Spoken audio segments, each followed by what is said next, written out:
तो आज से हम स्टार्ट कर रहे बेटा केमिकल इक्विलिब्रियम, राइट। बहुत अच्छा चैप्टर है, बहुत सुंदर चैप्टर है। इक्विलिब्रियम की यदि मैं बात करूं with respect to IIT JEE, यदि सबसे पहले उससे बात करूं मैं, तो एक सवाल आप एक्सपेक्ट कर सकते हैं 4 नंबर का अभी के हिसाब से, और नीट वाले लोग 2 सवाल एक्सपेक्ट कर सकते हैं। तो एक्चुअली इक्विलिब्रियम एक चैप्टर है एनसीईआरटी में, वो 2 तरह से चलता है, एक केमिकल और एक आयोनिक। जैसे एनसीईआरटी में इक्विलिब्रियम ही है बस, लेकिन मैं आपको 2 चैप्टर के तौर पे पढ़ाऊंगा, केमिकल अलग से पढ़ाऊंगा और आयोनिक अलग से पढ़ाऊंगा, ठीक है। तो है क्या पॉइंट मेरा, पहली बात तो इक्विलिब्रियम है क्या ये समझने की जरूरत है हम लोगों को। तो अपन देखो, जैसे हमारी कोई भी रिएक्शन है ना, जो भी कोई भी रिएक्शन है इन जनरल, हम ऐसा मानते हैं कि हमारी जो रिएक्शन चलती है उसमें रिएक्टेंट होता है अपने पास एक, है ना, और हमारे पास होता है प्रोडक्ट। तो इक्विलिब्रियम ना रिएक्शन की एक सिचुएशन है, एक आप समझो कि एक सिचुएशन, और सिचुएशन में क्या होता है, हम मानते हैं कि रिएक्शन मान लो यहाँ से यहाँ जा रही है, तो हम ये भी तो मान सकते हैं यहाँ से यहाँ जा रही है। तो सिचुएशन क्या है, ये एक ऐसी सिचुएशन है रिएक्शन की जहां पर अब 2 तरह की रेट है, मतलब रिएक्टेंट प्रोडक्ट में टूट रहा है, प्रोडक्ट रिएक्टेंट में बना रहा है। तो ये सिचुएशन क्या है, सिचुएशन है at this particular situation at equilibrium you can say, जो रेट है ना, rate of both direction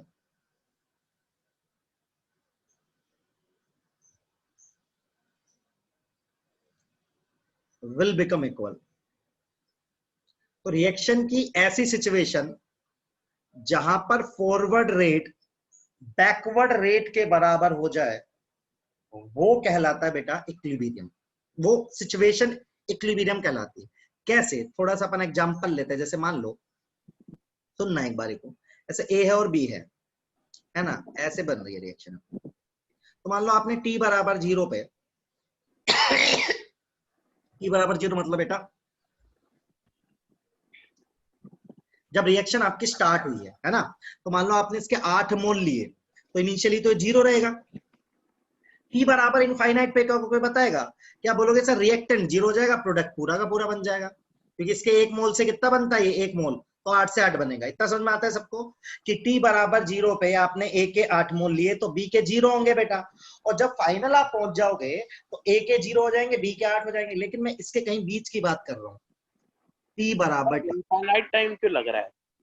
infinite, infinite मतलब, इनफाइनाइट का मतलब होता है खत्म हो गई रिएक्शन। इनफाइनाइट टाइम लग नहीं रहा बेटा, मतलब 10-20 मिनट जब भी तुम माने, इनफाइनाइट तो कुछ भी होगा ना, जब भी रिएक्शन खत्म होगी, ये खत्म होने की कंडीशन है, जब भी रिएक्शन खत्म होगी, समझा। हाँ सर। इनफाइनाइट मतलब रिएक्शन खत्म हो रही है, टी बराबर जब इनिशिएट हो रही है, तो उसके बीच वाली कंडीशन ले रहा हूँ, जहां पे मान लो इसके 3 मोल है और इसके 5 मोल है, और मैं बोल रहा हूँ इक्विलिब्रियम कंडीशन है ये। इसका मतलब क्या है, अब ए के 3 मोल फिक्स हो गए, बी के 5 मोल फिक्स हो गए, मतलब रेट बराबर हो गई। यदि मान लो 3 में से 1 मोल यहाँ पे जा रहा है ना, 1 मोल यहाँ पे जा रहा है, तो यहाँ से फिर 1 मोल यहाँ आ रहा है वापस। यदि यहाँ से 2 मोल जा रहे हैं तो यहाँ से 2 आ रहे हैं, समझ रहे हो आप। तो हमेशा आपको यहाँ कितना दिखता रहेगा बेटा, 3, यहाँ पे कितना दिखता रहेगा, तो वो रेट 5। कांस्टेंट हो गया, रेट आने कांस्टेंट हो का। गया, बिल्कुल बिल्कुल खत्म होने का। तो यदि 1 सेकंड में रिएक्टेंट का 1 मोल प्रोडक्ट में कन्वर्ट होता है, तो उसी 1 सेकंड में प्रोडक्ट का 1 मोल रिएक्टेंट में कन्वर्ट होता है। इसीलिए आपको क्या दिखता रहेगा, यहाँ पे 3 कांस्टेंट दिखता रहेगा, यहाँ पे कितना दिखता रहेगा, 5। समझ रहे हो मेरी बात, समझ रहे हो क्या यार, नहीं समझे?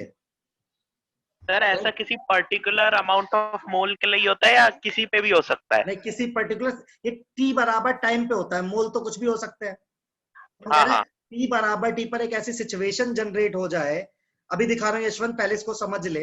एक ऐसी सिचुएशन जनरेट हो गई जहां पर फॉरवर्ड रेट बेटा किसके बराबर हो गई, बैकवर्ड रेट के बराबर होगी। जो मैंने लिखा भी है, मैं लिख सकता हूं क्या, जब मेरी रेट जो है फॉरवर्ड डायरेक्शन के, किसके बराबर हो जाए, बैकवर्ड डायरेक्शन के हो जाए। एक तो ये चीज देखने को मिलेगी, दूसरा उस पर क्या हो जाएगा, कंसंट्रेशन विल बिकम क्या, बोलो, कांस्टेंट।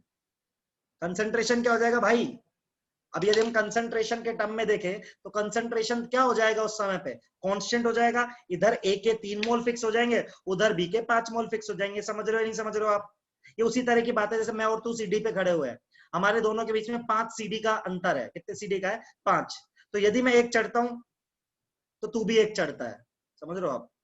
मतलब इधर से इधर जितना जा रहा है उधर से उधर उतना ही जा रहा है। तो इस केस में क्या होगा बेटा, कंसंट्रेशन आपको क्या दिखने लगेगा, कांस्टेंट। तो रिएक्शन की ऐसी सिचुएशन, किसी भी रिएक्शन की नेचर में ऐसी सिचुएशन जहां पर रेट बराबर हो जाए और रेट बराबर होने के कारण बेटा कंसंट्रेशन कांस्टेंट हो गया, इस सिचुएशन को बोलते हैं इक्विलिब्रियम। क्या समझ आया क्या आपको डेफिनेशन? पहले मुझे बताओ।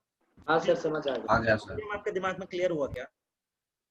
हाँ निखिल, नया चैप्टर है बेटा आज, केमिकल इक्विलिब्रियम। तो आप प्लीज आप इसको बोलो ये बेटा। फर्स्ट पॉइंट में ये आर रेट है।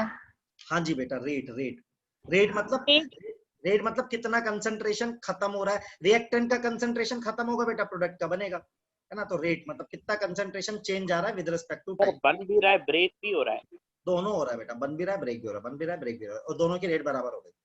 सर ये रेट फाइनल है और ये क्या ना लिख, फॉरवर्ड है बेटा, मैं पूरा लिख देता हूँ।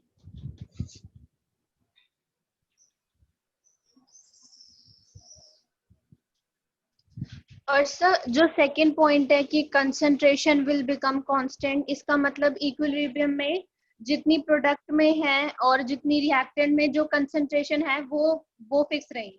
बिल्कुल, इधर 3 और 5 मैं बराबर नहीं बोल रहा हूँ, मैं तीन बराबर 3 नहीं बोल रहा हूँ, जितनी इधर है और जितनी इधर है, जितनी भी है वो इक्वल नहीं बोल रहा हूँ दोनों की, लेकिन जितनी भी है वो कांस्टेंट हो जाए। खुद सोचो ना, जितना इधर से उधर जाएगा उतना उधर से उधर हो जाएगा, सही है। Okay sir. और ये इक्विलिब्रियम हर रिएक्शन में होते समय आता है, यस एक टाइम पे।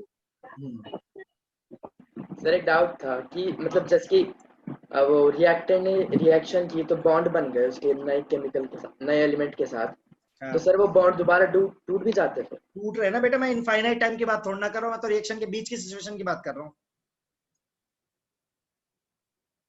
यही तो बात है, फॉर और अभी बता रहा हूँ, कुछ रिएक्शन में नहीं भी होता है ऐसा। अभी ये बात लिखो, इसको मैं बताता हूँ।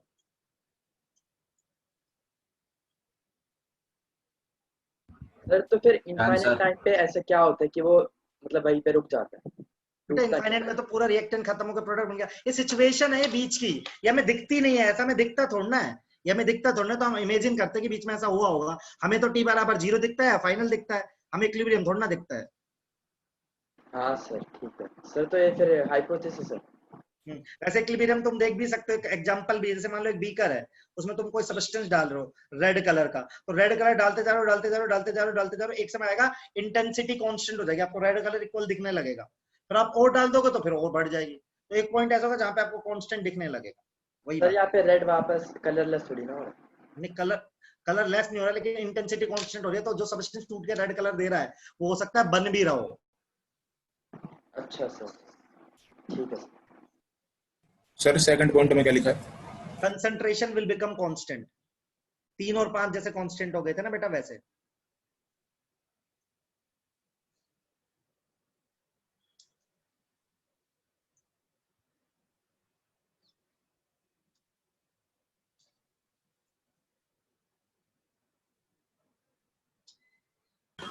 सर गूगल फॉर्म पे टेस्ट होगा? हाँ बेटा। सर अगर हम इक्विलिब्रियम को देख ही नहीं सकते तो हमें ये पता किससे चलेगा? देख नहीं सकते तो बेटा सिचुएशन तो इमेजिन कर सकते हैं, मतलब वो तो ऐसी चीज देख नहीं सकते, मतलब बेटा बीच में रुकेगी थोड़ा ना रिएक्शन, लेकिन हम ऑब्जर्व कर सकते हैं कुछ चीजें। मैं करके दिखा देता हूँ अभी आपको, ठीक है, चीजें दिखा दे। देख मतलब ऐसा बेटा, रिएक्शन में इक्विलिब्रियम आता ही आता है रिएक्शन में, बैलेंसिंग सिचुएशन हो गई एक तरह की, जैसे फोर्स बैलेंस करता है ना, ऐसे करता है। हम देख ऐसा होता ना तो हर रिएक्शन को हम स्पेशल कंडीशन क्यों देते हैं, इतना प्रेशर इतना टेम्परेचर क्यों देते हैं, क्योंकि हम उसको पुश मारते हैं इक्विलिब्रियम को। इक्विलिब्रियम तुम कुछ नहीं करोगे तो इक्विलिब्रियम पे रिएक्शन रुक गई, फिर क्या होगा, तुम नहीं चाहते इक्विलिब्रियम पे रिएक्शन का, तो इसे तुम प्रेशर या टेम्परेचर कंडीशन देते हो जिससे वो फॉरवर्ड पुश मिल जाए उसको, जैसे मैंने लिक्विफिकेशन में किया था, याद है लड़की? Yes sir. सर मतलब रिएक्शन के दौरान कुछ टाइम ऐसा भी होता है जिसमें बनने का रेट ब्रेक के जिससे ज्यादा फास्ट होता है, बनने का, हाँ हो सकता है, कुछ भी हो सकता है, बनने रेट का ऑफ फॉरवर्ड ज्यादा है रेट ऑफ बैकवर्ड से, हो फिर सकता एक है। टाइम आया जब इक्वल हो गया। तो यदि ऐसा और होगा, अभी बताता हूँ, उसको बोलते हैं रिएक्टेंट डोमिनेटिंग रिएक्शन। अभी बताता हूँ मैं सारी चीजें, आ रहा हूँ धीरे धीरे सब बताता हूँ। सही बोल रहा है तो मैं अभी एक्सप्लेन कर दूंगा तेरा पॉइंट एकदम बढ़िया तरीके से। अरे पार्ट 1 का लास्ट चैप्टर है ना पार्ट 1 क्या है? बुक पता सर, नहीं। NCERT chemistry part 1। थर्मोडायनेमिक्स भी तो है बेटा। अच्छा सर, ठीक।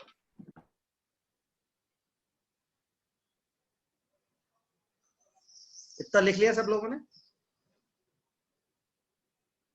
हाँ नहीं सर। भाई नहीं, मत कर यार, शीत पढ़ ले यार। हाँ, अब देखो, अब क्या है, अब अकॉर्डिंग टू इक्विलिब्रियम ना हमने प्रोसेसेस को, मतलब रिएक्शंस को दो पार्ट में डिवाइड किया इक्विलिब्रियम के हिसाब से। एक होती है बेटा रिवर्सेबल रिएक्शन,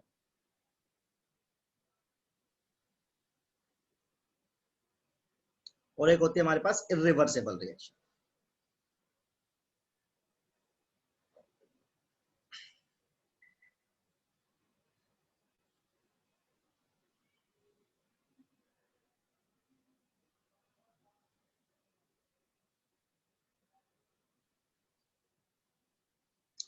तो बेटा रिवर्सेबल रिएक्शन क्या होती है? देखो, रिवर्सेबल होती है ए reaction which can basically move in both the direction, ठीक है, ठीक है, which can occur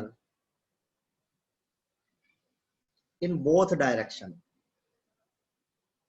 ऐसी रिएक्शन जो दोनों डायरेक्शन में चल पाए, ठीक है। जो रिवर्सेबल रहती है वो कैसी रहती है? occur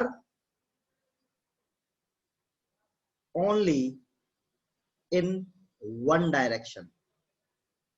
अब सोचो मैंने क्यों बोला इक्विलिब्रियम के हिसाब से डिवाइड किया है, क्योंकि जो रिवर्सेबल होगी उसी में ही इक्विलिब्रियम आ सकता है ना। तो इसमें रिवर्सेबल में इक्विलिब्रियम कैन बी अचीव्ड।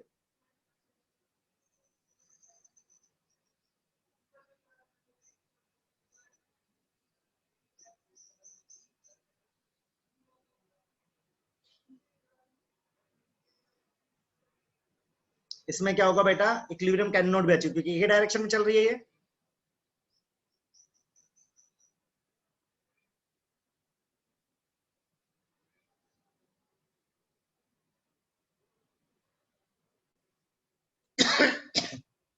समझे आप लोग? अच्छा, फिर इसको रिप्रेजेंट कैसे किया जाता है? रिप्रेजेंटेड बाय, इसको लिखने का तरीका होता है बेटा डबल एरो लिखते हैं हमेशा इसको, जब भी लिखते हैं तो इसको कैसे लिखते हैं अपन?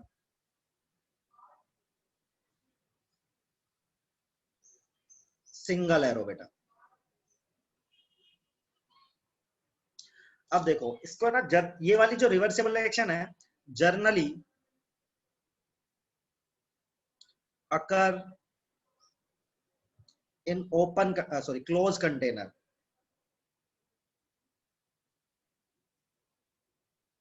ये होती है अकर्ड इन ओपन कंटेनर।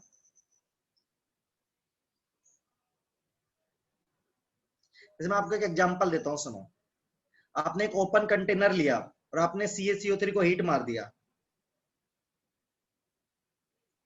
सही है।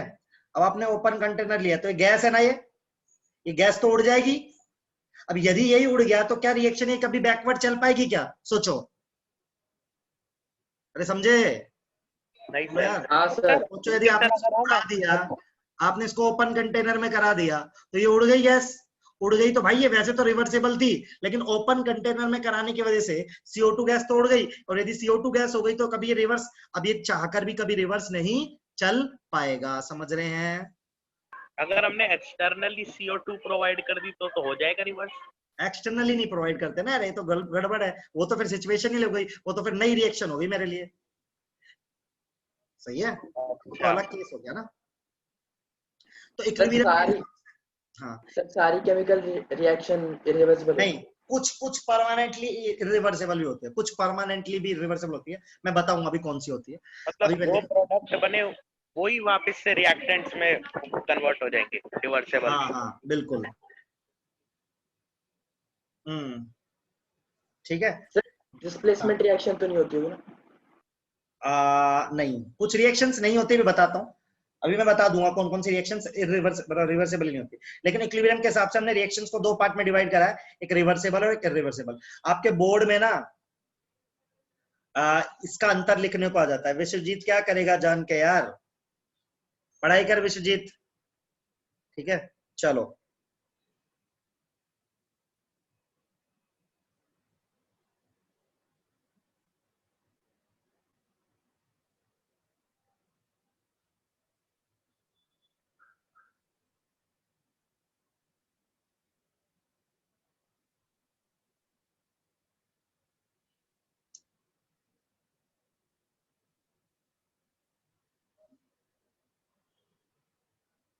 इतना लिखो सब लोग। सर ये जो इक्विलिब्रियम होता है ये हर रिएक्शन में नहीं होता, मतलब हर मतलब रिवर्सेबल रिएक्शन में नहीं होता, रिवर्सेबल रिएक्शन होता है, रिवर्सेबल में नहीं होता। सर लेकिन आपने तो पहले बताया था कि मतलब हर रिएक्शन में होता है ये। तो बेटा जिनमें नहीं होता इसलिए तो मैंने बोला जिनमें नहीं होता वो इरिवर्सेबल है। कुछ रिएक्शन है जो देखो मैंने बोला होता है, लेकिन मैंने क्या कंडीशन बोली, जो फॉरवर्ड और बैकवर्ड तो चले। अब जो रिएक्शन फॉरवर्ड एक ही डायरेक्शन में चलेगी लड़की, उसमें तो वो सिचुएशन आएगी ना कभी जो मैं बोल रहा हूँ। Yes sir. वैसे तो अपने लैपटॉप के कैमरे से कर रहा हूँ बेटा, क्या करेगा, पढ़ ले यार, इतना दिमाग लगाता रहता है फालतू में। इधर लगा ले थोड़ा सा दिमाग पढ़ाई में।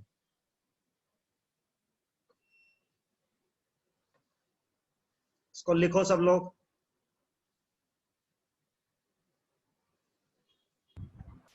Done sir. डन बेटा, ठीक है।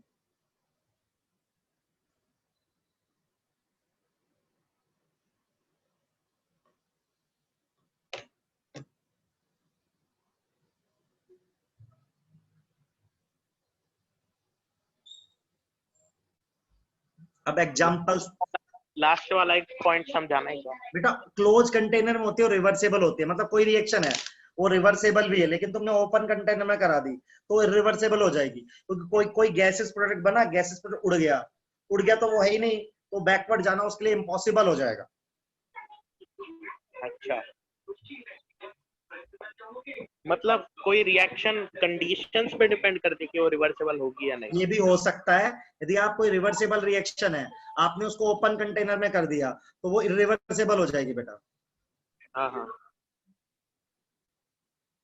एग्जाम्पल लिखते हैं, देखो एग्जाम्पल रिवर्सेबल के तो बहुत सारे हैं, जैसे H2 + I2 twice of HI, लिख सकते हैं इनके बहुत सारे एग्जाम्पल, उसका बहुत फर्क नहीं पड़ रहा। इरिवर्सेबल के एग्जाम्पल आपको याद रखने पड़ेंगे। सर ये H2 + I2 क्या लिखा? HI। अब देखो इरिवर्सेबल में सबसे पहले रिएक्शन ना न्यूट्रलाइजेशन रिएक्शन। समझते हो न्यूट्रलाइजेशन रिएक्शन क्या होती है बताओ? सर वो एसिड और बेस।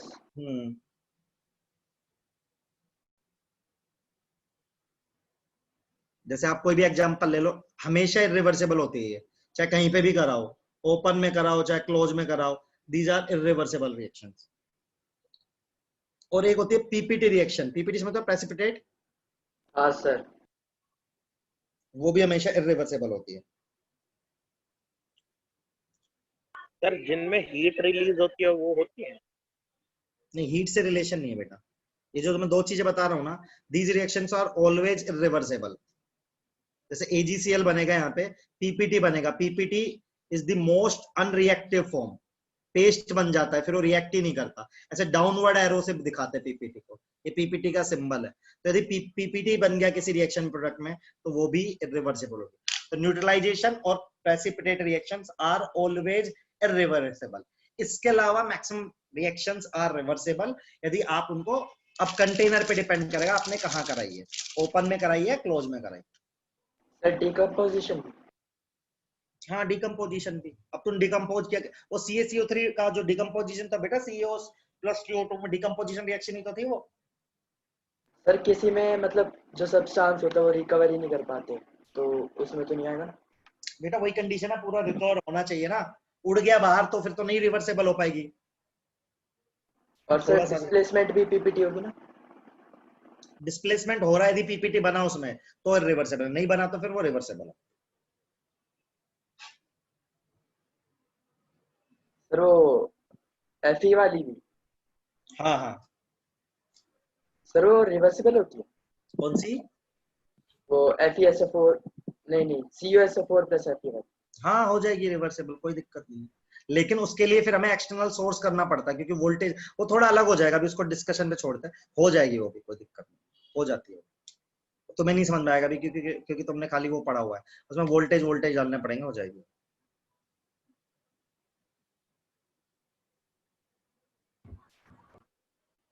सर न्यूट्रलाइजेशन भी पीपीटी के अलावा बाकी सारे रिवर्सिबल ही होंगे? क्या क्या? सर ये न्यूट्रलाइजेशन और पीपीटी के अलावा बाकी सारे रिवर्सिबल हाँ जी बेटा, बाकी बाकी डिपेंड करेगा कंडीशंस पर। अब ये तो किसी भी कंडीशन में कुछ भी बोलो, ऑलवेज इरिवर्सिबल। बाकी रिएक्शंस कंडीशन वाइज चेंज हो सकती है, ऐसा है, but these are fixed.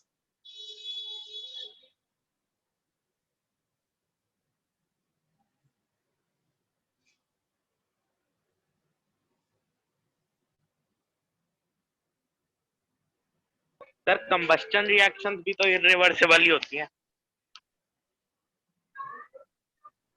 Combustion reaction बेटा, देख कंबशन जनरली वही कह रहा हूँ कंडीशन पे बेटा, उधर तुम इतनी ज्यादा उसको एनर्जी मिली होती है कि वो फॉरवर्ड ही चली जाती है, वो जा सकती है, यही बोल रहा हूँ मैं कह रहा हूँ ये रिएक्शन हमेशा रिवर्सिबल है, बाकी रिएक्शन कंडीशन पर डिपेंड कर सकती है, दैट मे बी रिवर्सिबल और इरिवर्सिबल, समझा। कंबशन तो वैसे भी ओपन कंटेनर में कराते हो, तो वो तो हो ही नहीं सकता कभी भी रिवर्सिबल, सही है।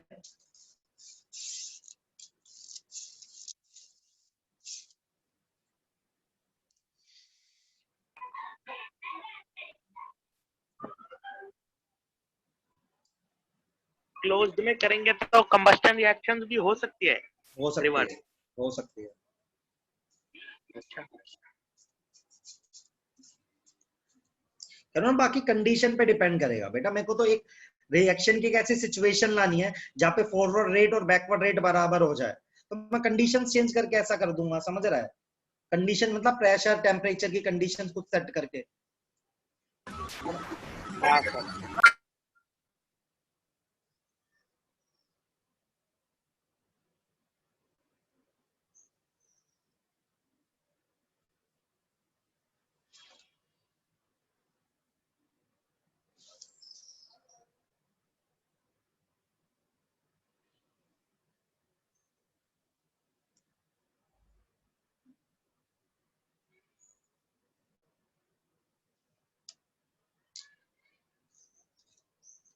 डन। हाँ सर। चलो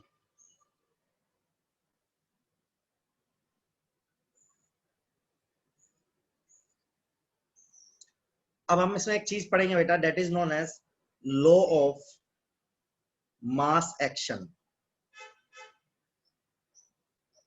तो ये लॉ क्या बोलता है, ध्यान से सुनना, अब थोड़ा डेरिवेशन है, ध्यान से सुनना। तो एक जर्नल रिएक्शन ले रहे हैं अपन, ए ऑफ ए मतलब ए इसका स्टोइकियोमेट्री रिएक्टेंट है, B of B, C of C plus D of D, है ना। आप सब लोग ध्यान से देखेंगे थोड़ी देर। तो ये लॉ क्या बोलता है, ये बोलता है कि किसी भी रिएक्शन की रेट, जैसे किसी भी रिएक्शन की रेट ना डायरेक्टली प्रोपोर्शनल होती है उसके कंसंट्रेशन, मतलब उसके रिएक्टेंट के कंसंट्रेशन, मैं बोलूं तो कंसंट्रेशन मतलब मोलैरिटी यहाँ पे किसकी, रिएक्टेंट की, और raise to the power their stoichiometry. Stoichiometry समझते हैं आप, बैलेंसिंग। फॉर एग्जांपल यदि मैं अपनी रिएक्शन को देखूं, पहली बात तो मुझे डबल है, अब मैं कहीं पे भी डबल एरो ना लगाऊं तो आप लगा देना, ठीक है। हर जगह डबल एरो ही चलेगा क्योंकि चैप्टर ही पूरा हुआ है।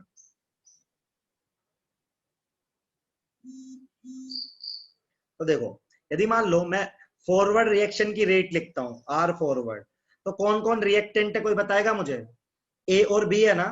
तो देखो कैसे लिखोगे, सॉरी प्रोपोर्शनल का साइन आएगा, इक्वल का नहीं आएगा। तो rate forward directly proportional to किसके रहेगी बेटा, ए का स्टोइकियोमेट्री उसकी पावर, बी का स्टोइकियोमेट्री उसकी पावर। ऐसे यदि मैं रेट बैकवर्ड लिखूंगा बेटा, तो बैकवर्ड में कौन रिएक्टेंट हो जाएगा, सीओडी। भाई फॉरवर्ड में तो ए और बी रिएक्टेंट है, सीओडी प्रोडक्ट है, बैकवर्ड में सीओडी रिएक्टेंट है, ए और बी प्रोडक्ट है, तो क्या हो जाएगा। तो ये लॉ ऑफ मास एक्शन है जो कि मैं यूज करने वाला हूं। अच्छा इसको मैं ऐसे लिख सकता हूं क्या बेटा, जब भी प्रोपोर्शनलिटी का साइन हटता है तो कांस्टेंट आता है, और हमारा जो कांस्टेंट आएगा के एफ, तो बोलता है रेट कांस्टेंट।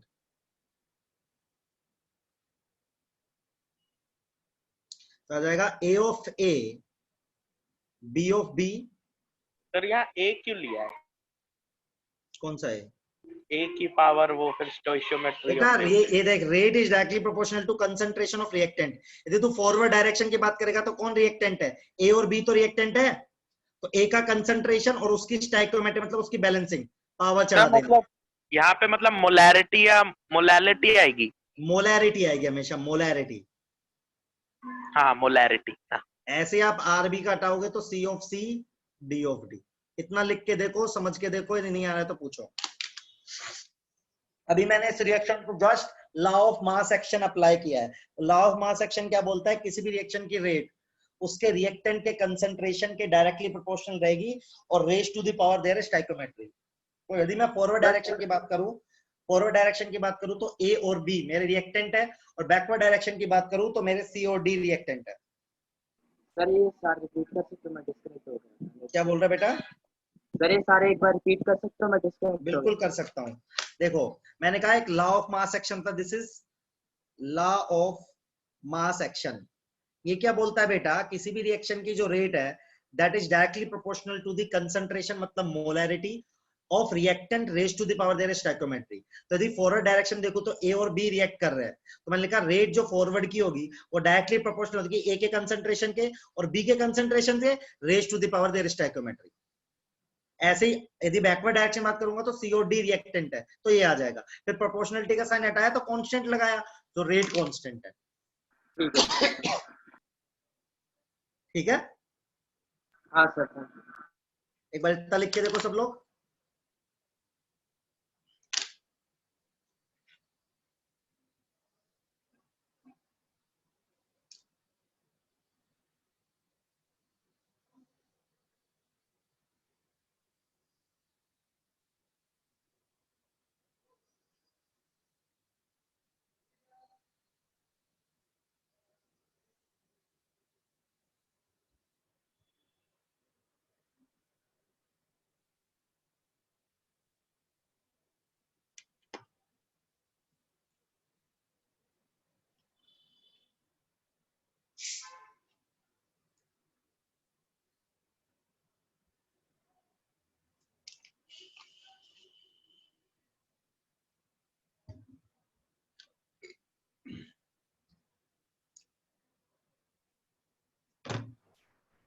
सर हाँ बोलो बेटा।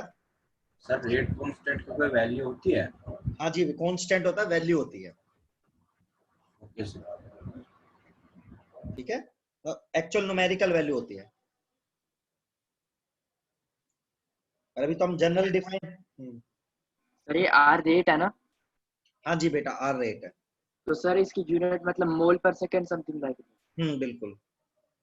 ठीक है सर।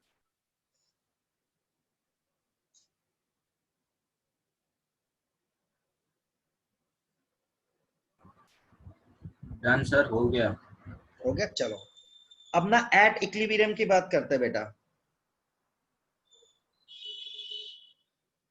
ठीक है, एट इक्विलिब्रियम बताओ इक्विलिब्रियम पे क्या होगा? क्या सिखाया मैंने आपको? फॉरवर्ड रेट किसके बराबर हो जाएगी बेटा? बैकवर्ड रेट के बराबर करो। उसका कंसंट्रेशन भी बराबर हो जाए। रेट बराबर कर रहा हूं बेटा मैं तो, कंसंट्रेशन का बराबर। हाँ वो तो होएगा ही, वो तो सही बात है। अभी के लिए मैं इस पे अप्लाई कर रहा हूं। ये आ गया, इतना लिखो तो एक बारी।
हो गया बेटा इतना?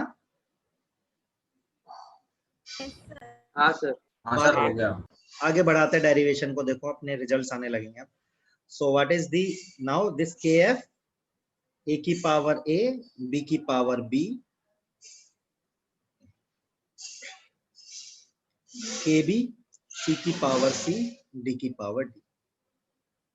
ठीक है भाई लोग, अब देखो मैं इसको ऐसे मॉडिफाई करके लिख सकता हूं क्या, kf बाय kb इसके बराबर आ जाएगा कंसंट्रेशन ऑफ c की power c concentration of d की पावर d। इसे लॉ ऑफ मास एक्शन क्यों कहते हैं? उसका पीछे है, बता देंगे अभी, आगे भी आएगा, बता दूंगा, अभी बता दूंगा, एक बार खत्म कर लो इसको, है ना। अब सुनो, देखो ये कांस्टेंट बाय कांस्टेंट है, ये kf बाय kf, तो कांस्टेंट डिवाइडेड बाय कांस्टेंट, तो एक कांस्टेंट ही आएगा कोई।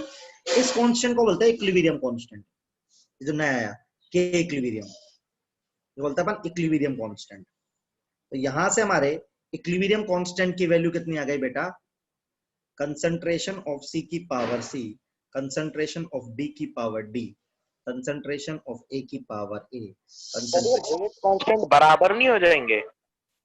नहीं यार, रेट बराबर होगी, रेट कांस्टेंट थोड़ा ना बराबर होंगे।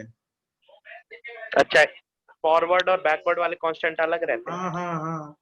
अच्छा अब देखो मेरी बात सुनना, इसको ऐसे भी लिख सकते हैं कि क्या आया ये एक्चुअली, ये आता है प्रोडक्ट, ऊपर क्या आता है बेटा, प्रोडक्ट। यदि इसको जनरलाइज करो तो नीचे क्या आता है, रिएक्टेंट। यहां पे उसका स्टोइचियोमेट्री आता है,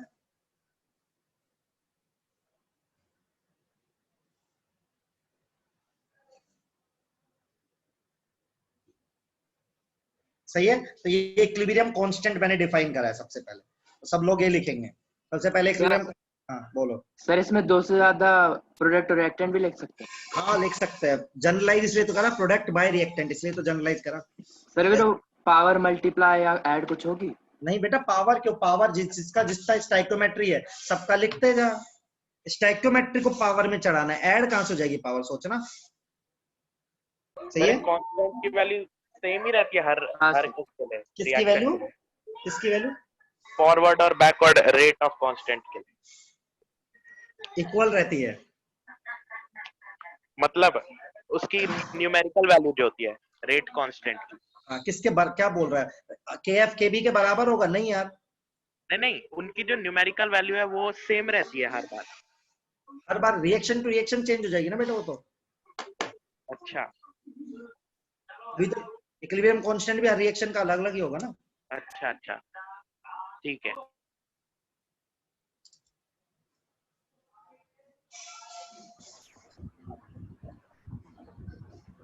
डन सर। ठीक, सर दोनों रिएक्शन की कंसंट्रेशन भी इक्वल हो जाएगी? कंसंट्रेशन मैंने कब बोला बेटा इक्वल हो जाएगी, इक्वल नहीं बोला, कांस्टेंट हो जाएगी, अंतर है ना इक्वल और कांस्टेंट में। सर रेट तो हो गया ना। तो बेटा रेट इक्वल हुआ तो उससे इक्वल कैसे हो जाएगी कंसंट्रेशन, रेट का मतलब यदि इसके 3 मोल है इसके 5 मोल है तो इसके 3 एक कांस्टेंट हो जाएंगे, 5 एक हो जाएंगे, ऐसा जरूर थोड़ा ना दोनों बराबर हो, ये नहीं बोला मैंने बोला रेट बराबर होने से कंसंट्रेशन कांस्टेंट हो जाएगा। ठीक सर है, वो उसके डायरेक्टली प्रोपोर्शनल है ना, तो मतलब। अरे बेटा के भी तो है, kf के भी तो लिखा हुआ है, डायरेक्टली का है, प्रोपोर्शनल है, लेकिन यदि एक्चुअल वैल्यू तो kf से मल्टीप्लाई होकर आएगी ना बेटा। Okay sir. खाली r बराबर ये होता तब तो तेरी बात में सही भी मान लेता, लेकिन बेटा यहाँ पे कुछ लगा भी हुआ है। सही है, यस सर, आ गया। जैसे देख 3 इंटू 2 भी 6 होता है बेटा, 6 इंटू 1 भी 6 ही होता है, तो ये थोड़ा ना 2 1 के बराबर है, समझिए। ये मान ले kf है, ये kb है, आ तो दोनों का मल्टीप्लीकेशन 6 ही रहा है ना, तो रेट तो इक्वल ही है, समझी। यस लेकिन यस। वो तो वेरिएट कर सकता है। सर ये कांस्टेंट किसी पे डिपेंड करता है? ये बताएंगे आगे, ये 12th में पढ़ोगे एक्चुअली किस कांस्टेंट में, टेम्परेचर पे डिपेंड करता है प्राइमरीली, ठीक है सर। और डिटेल में 12th में, लेकिन अभी इक्विलिब्रियम कांस्टेंट आपके डिटेल में 11th में ही है। इतना आ गया सबको? हाँ सर। चलो, कंसंट्रेशन पे डिपेंड करता है? नहीं करता बेटा, देख सुन, ये तो दिख जाएगा तुझे यहाँ से, के इक्विलिब्रियम क्यों नहीं करेगा, देख 4/2 कितना होता है बोल, तो और 6/3 कितना होता है, तो रेशो है ना, ये रेशो आ सकता है ना कांस्टेंट। है सर। रेशियो है ना ये कंसंट्रेशन बाय कंसंट्रेशन का, तो आ तो रहा है कांस्टेंट, यहाँ से भी 2 आ रहा है, यहाँ से भी 2 आ रहा है, हाँ हाँ कंसंट्रेशन पे डिपेंड ही नहीं कर रहा, वैल्यू तो 2 ही आ रही है। तूने एक बार 4 लिया, एक बार 2 लिया, एक बार 6 लिया, 3 लिया, समझा? ये रेशियो है बेटा, समझ रहा है मेरी बात? हाँ हाँ अभी समझेगा। हाँ चल, अभी बता रहा हूँ, सारी बातें लिखूंगा। अच्छा अभी सुनो मेरी बात, अभी थोड़ा सा आता है, एक जेई का सवाल ले लेते हैं छोटा सा। तो ना अब सुनो, अब आपको क्या करना है, जो आपका इक्विलिब्रियम कांस्टेंट है ना, जो के है, ये 3 तरीके का होता है बेटा। एक होता है केसी। केसी कैसे डिफाइन करते हैं? जब आप कंसंट्रेशन लिखते हो ना बेटा, क्योंकि मैंने अभी तक सारा काम ही कंसंट्रेशन में करा है, तो दैट इज केसी।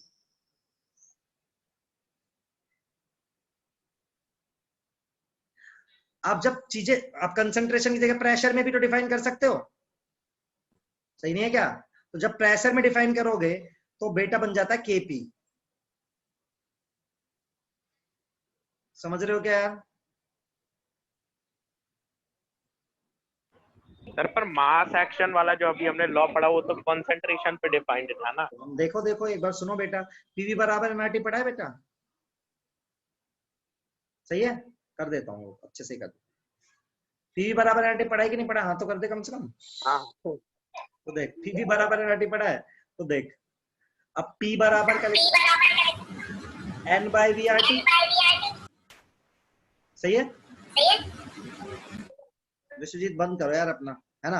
अब देख, तो एन बाई वी क्या होता है? मोल बाय वॉल्यूम क्या होता है? कंसंट्रेशन। तो पी बराबर क्या आ गया? देख, सीआरटी आ गया लड़के। हाँ हाँ एक रिएक्शन में आर और टी तो कांस्टेंट रहेगा, टेम्परेचर भी कांस्टेंट रहेगा, तो पी किसके डायरेक्टली प्रोपोर्शनल आ गया? सी के। सही है ना? तो रख सकता हूं। अच्छा, सर टी वेरी नहीं करता एंडोथर्मिक एक्सोथर्मिक? एक रिएक्शन में, एक पर्टिकुलर रिएक्शन में टेम्परेचर कांस्टेंट ही रखना पड़ता है बेटा, एक रिएक्शन जो करवाते, ठीक है?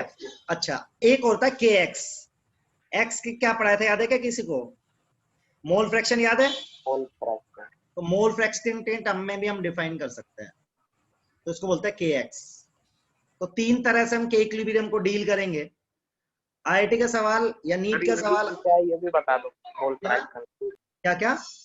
ये मोल फ्रैक्शन वाला है, ये भी बता दो क्या क्या है। ये तो सिंपल है, प्रेशर ऑफ एनी गैस बराबर क्या होता है? Mole fraction into P total. हाँ तो पूरे कंटेनर का प्रेशर कांस्टेंट रहेगा, तो प्रेशर डायरेक्टली प्रोपोर्शनल है मोल के, और प्रेशर डायरेक्टली प्रोपोर्शनल कंसंट्रेशन के, तो हो तो गया। अच्छा, अच्छा सुनो, अब सवाल क्या आ सकता है आपको आईआईटी में या नीट में? इनकी यूनिट्स के क्वेश्चन आ सकते हैं। सुनना मेरी बात, ये अभी इंपॉर्टेंट नहीं है, अभी सोचो, अभी ये सब लिखवाऊंगा मैं। अभी मतलब 3 तरह से के डिफाइन कर सकते हैं, इसकी यूनिट बहुत इंपॉर्टेंट है बेटा। तो बताओ, कंसंट्रेशन की यूनिट क्या होती है? मोल पर लीटर ना। तो देखो क्या बनेगा, मोल लीटर इनवर्स की पावर सी। मैं इन सबकी यूनिट लिखता जा रहा हूं, मोल लीटर इनवर्स की पावर डी, मोल लीटर इनवर्स की पावर क्या? ए, मोल लीटर इनवर्स की पावर क्या? बी। यदि इसका सम करोगे तो क्या आ जाएगा? इन सब की यूनिट कर दी, यूनिट निकालनी है एक्चुअली, तो क्या आ जाएगी बोलो? मोल लीटर इनवर्स की पावर क्या आ जाएगा? बोल बेटा, अरे नहीं समझ में आया क्या? आ गया सर, आ गया आ गया। अब आ सुनो, गया। यहाँ पे अपन एक चीज डिफाइन कर रहे हैं, याद रखना, C प्लस डी, ये स्टैइकोमेट्री है प्रोडक्ट की, माइनस A प्लस बी, ये रिएक्टेंट की, इसको बोलते हैं डेल्टा एन। क्या बोलते हैं इसको? Delta n. तो बेटा देख, एक्चुअल यूनिट कैसे लिखते हैं अपन? मोल लीटर इनवर्स की पावर डेल्टा एन। तो ये यूनिट आई किसकी? केसी की। केपी की यूनिट कैसे आएगी तो बताएगा मुझे अब? तो केपी की यूनिट क्या होगी? सबकी प्रेशर मान लो आप, प्रेशर की यूनिट होगी ना सबकी, तो एटीएम मान लेते हैं। तो एटीएम की पावर क्या आ जाएगा बोलो? सी plus D minus A plus B, ATM की पावर डेल्टा एन। एटीएम की पावर डेल्टा एन, एग्जैक्टली। और कोई मुझे बताएगा इसकी यूनिट क्या आएगी? कोई बता पाएगा तो मजा आएगा। इसकी यूनिट क्या होगी, कोई बताएगा? बताओ, मोल फ्रैक्शन की यूनिट क्या होती है? कोई बताएगा? मोल फ्रैक्शन की यूनिट क्या है? कुछ नहीं। कुछ नहीं होगी देखो, sir. Unitless unitless unitless unitless, तो के एक्स की यूनिट क्या आएगी? कुछ नहीं है। नहीं आएगा, रेशियो आएगी। हाँ, ये तो जस्ट एक रेशियो आ गया ना। रेशो आ गया एग्जैक्ट नंबर। हाँ तो ये लिखो यार, ये क्वेश्चन आता है यूनिट निकालने का। अभी मैं और भी करा रहा हूँ सारी चीजें की के एक्स और केपी में क्या रिलेशन होगा, के एक्स और केसी में क्या रिलेशन होगा, सब ड्राइव करा रहा हूँ।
कंसंट्रेशन मोल बाय वॉल्यूम होता है, मोलैरिटी होता है Yukta. Concentration is mole by volume.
Done बेटा? Yes sir. सबको हो गया? इतना समझ में भी आ गया ना सबको? आसान है दिखने अरे पर। थोड़ी देर में। हाँ हाँ, लिख लो लिख लो।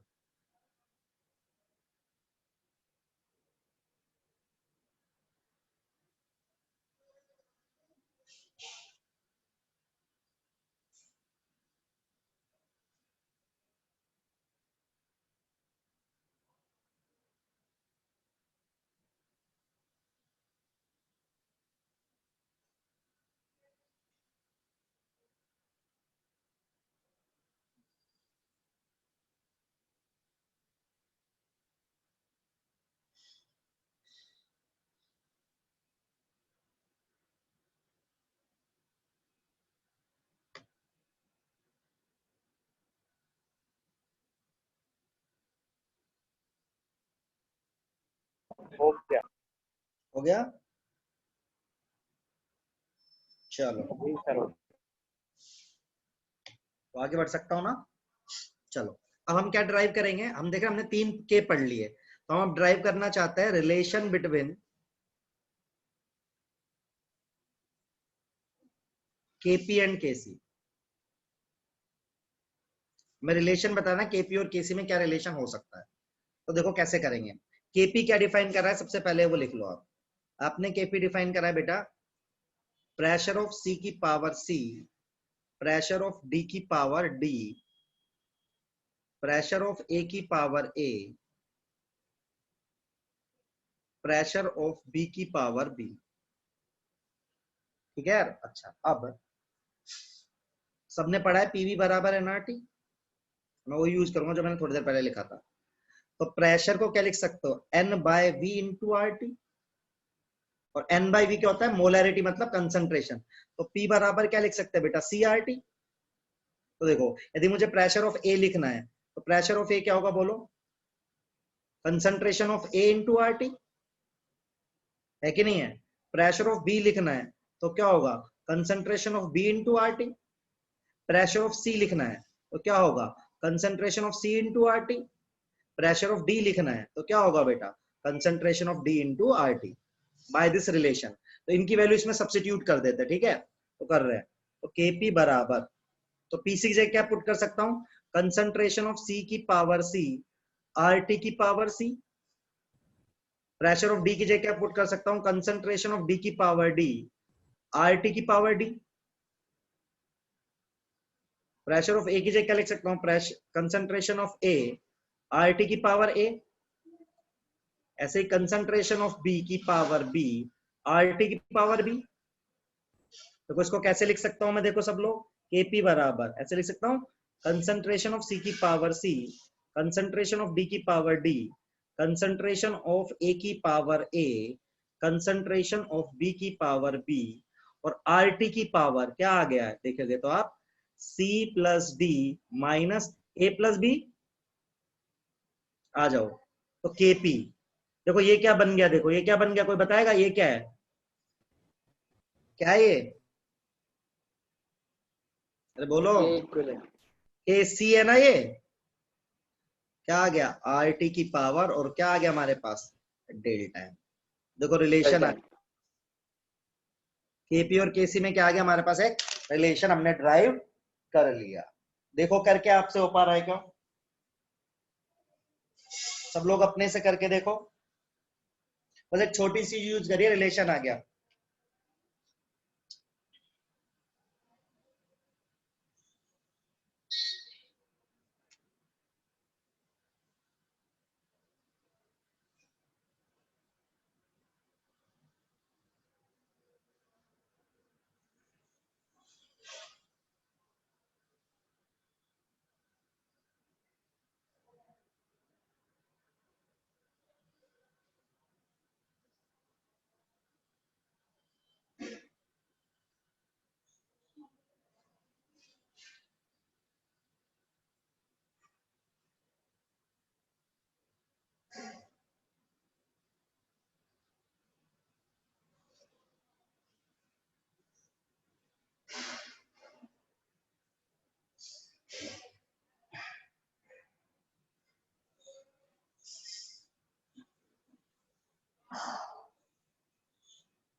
सब लोग डेरिवेशन खुद से करके देखो बेटा कि आप कर पा रहे हो कि नहीं कर पा रहे हो, ठीक है। पूरा आपको आना चाहिए।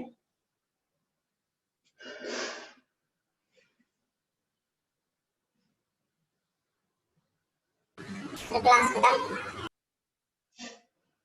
आगे बढ़ेंगे, अभी सबका हो जाए फिर बढ़ जाएंगे।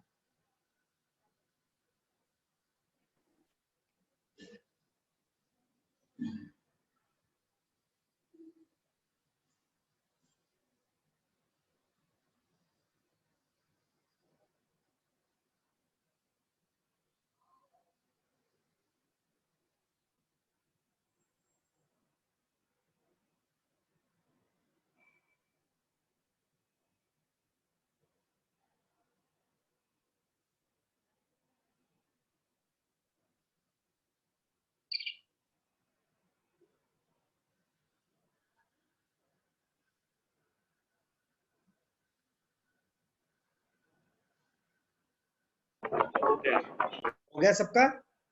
Yes sir. चलो हाँ अब सर। ये रिलेशन बिटवीन केपी एंड केसी आ गया। तो अभी हमने एक और के पढ़ा है, तो हम रिलेशन निकाल, तीनों को कनेक्ट करना है, तो हम निकालेंगे हम रिलेशन बिटवीन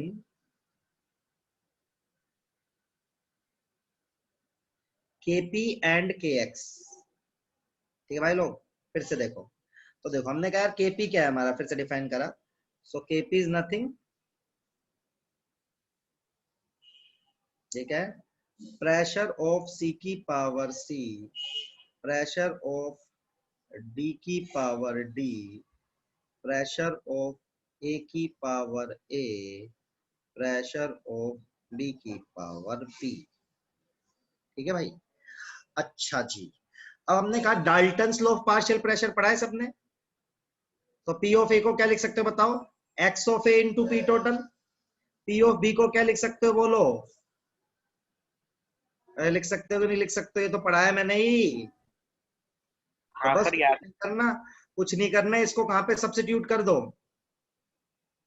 इस इक्वेशन में इन सब वैल्यूज को सब्स्टिट्यूट कर दो, आंसर निकाल के देखो, you will get your answer. बताओ क्या आएगा फिर नीचे?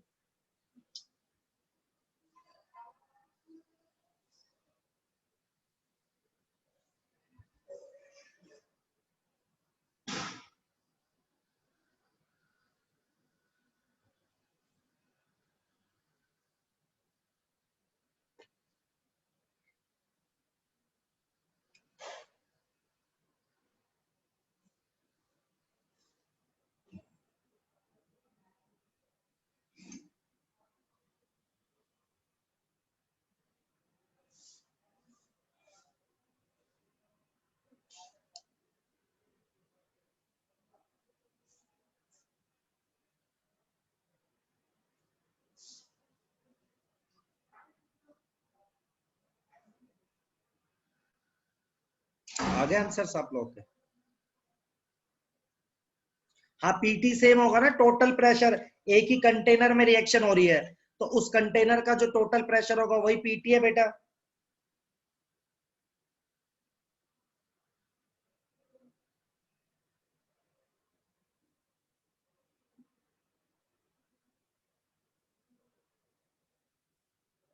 सर ये आ रहा है के पी इक्वल टू के, फिर वो एक्स इंटू पी टोटल की पावर डेल्टा एम। सही आ रहा है। सर वो एक्स को बोलते क्या है? एक्स ही बोलते बेटा, एक्स इज मोल फ्रैक्शन। अच्छा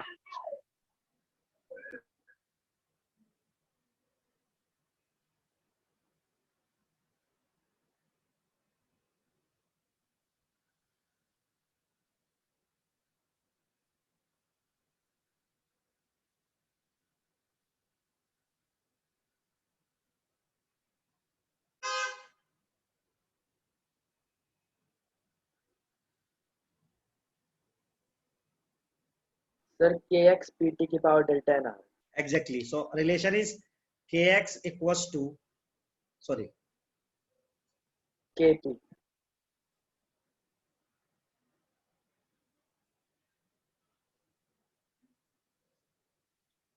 चलो अब प्रैक्टिस करते हैं अपन थोड़ी सी। कुछ लोगों के आपको केसी लिखना सिखाते हैं, कुछ रिएक्शन से लेते हैं। रिएक्शन है N2 plus thrice of H2 giving twice of NH3। इसका केसी लिखना है आपको। कैसे लिखोगे देखो सब लोग ध्यान देखो, केसी कैसे लिखोगे? प्रोडक्ट, प्रोडक्ट क्या है आपका? NH3, तो उसका स्टोइकोमेट्री कितना है? 2। रिएक्टेंट क्या है? N2, उसका तो पावर 1 ही है। ऐसे लिखते हैं, समझ में आ रही है बात सबको? ऐसे लिखो आप PCl, मैं कुछ रिएक्शन देता हूं, लिख लिख के देखो। सॉरी डबल एरो लगाना है हर जगह, नहीं तो गड़बड़ हो जाएगी यार। सर ये स्क्वायर ब्रैकेट में जब डालते हैं तो मतलब कंसंट्रेशन होता है, यस यस, हमेशा कंसंट्रेशन। है।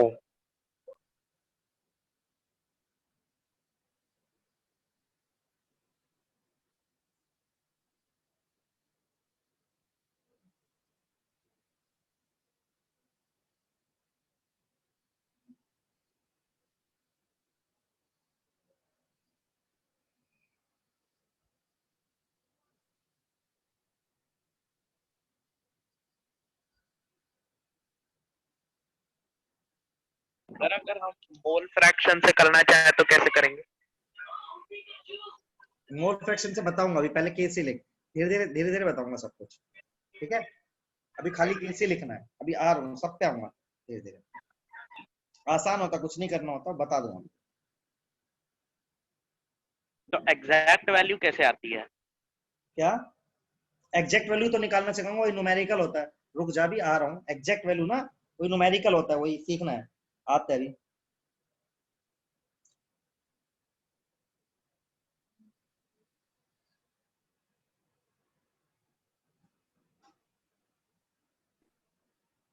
सर एक थर्ड वाली इक्वेशन कुछ अलग ही बनी। क्या बैलेंस है ना, नहीं पावर सर, इसमें स्टैचोमेट्रिक, 2:2। वो तो एक ही बात है, यहाँ पे हाफ लगा दिया यार, एक ही बात है एक ही लड़के। बात है।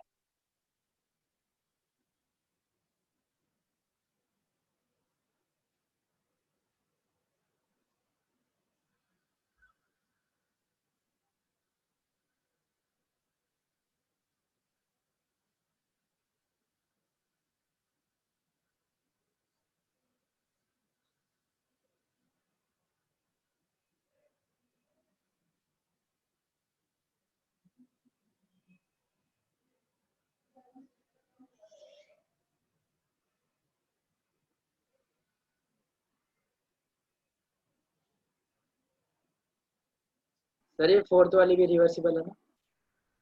हाँ सॉरी यार, मैं भूल जाऊंगा यार, आप लगाते रहना, लेकिन मैं हर क्लास में अलग अलग पढ़ा रहा हूँ इसलिए।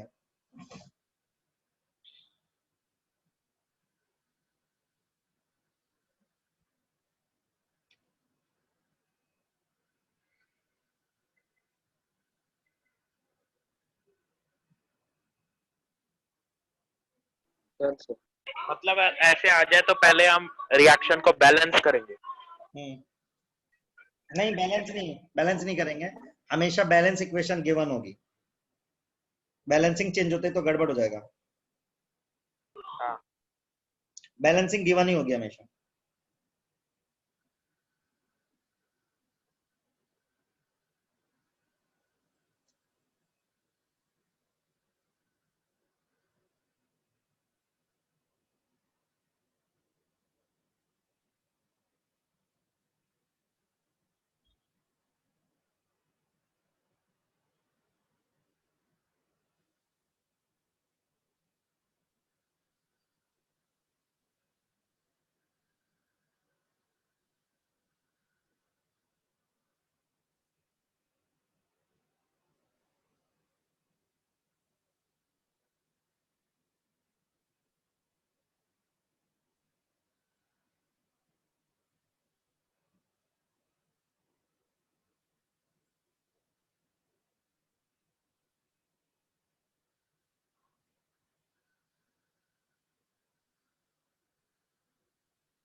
सर वाटर की क्या कंसंट्रेशन होती है? बेटा हो सकती है ना मोल बाय वॉल्यूम, रिएक्शन का टोटल वॉल्यूम होगा लड़के यहाँ पे, उसका खुद का नहीं। अच्छा। हाँ ऐसा समझना, इसका आ जाएगा ऐसे, इसका आ जाएगा कैसे,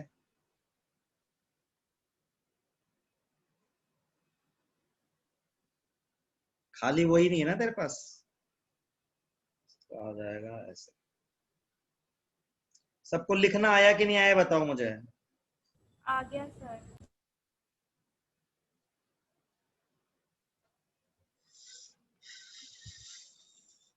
अब हमें न्यूमेरिकल सीखने हैं इसके, तो अगली क्लास से न्यूमेरिकल्स लेते हैं, और तो क्या है यही करेंगे। तो 2-3 मिनट बच्चे, इसमें स्टार्ट नहीं हो पाएगा, तो नेक्स्ट क्लास से आप एग्जैक्ट कैसे इसका वैल्यू निकालेंगे क्वेश्चन में, वो सीखना है। तो वो मैं आपको अगली क्लास पूरी न्यूमेरिकल की क्लास होगी, आपको सिर्फ यही सीखना पड़ेगा कि कैसे है। उससे पहले कल आप यार एटलीस्ट ऑब्जेक्टिव सेक्शन कर लीजिएगा सीट का, पहले बता रहा हूँ ऑब्जेक्टिव पहले कर लेना, उसके डाउट पूछने आओगे तो मैं बता दूंगा आपको, ठीक है? सर कौन से? ऑब्जेक्टिव पार्ट 2 सर अभी तो वहां तक मैं पहुंचा ही नहीं। तो ऑब्जेक्टिव वाले पहले कर ले, ऑब्जेक्टिव पेपर में आएगा ना, इसलिए बोल अच्छा इसलिए बोल। मतलब न्यूमेरिकल मतलब ऐसे ही तो होंगे, ऑब्जेक्टिव में दे देंगे तो हाँ हाँ वही बात है वैसे तो लगभग, पर मतलब ऑब्जेक्टिव मॉड्यूल जितने मुश्किल नहीं होंगे। नहीं, मॉड्यूल जितने मुश्किल नहीं होंगे सवाल। अच्छा आइडियल गैस, बिल्कुल आइडियल गैस ही आपके एग्जाम में भी आ रहा है। ठीक है। ठीक है चलो फिर डन करते हैं, किसी को पूछना है तो बाय पूछ। सर। बाय यार, thank you, sir good night. Bye sir.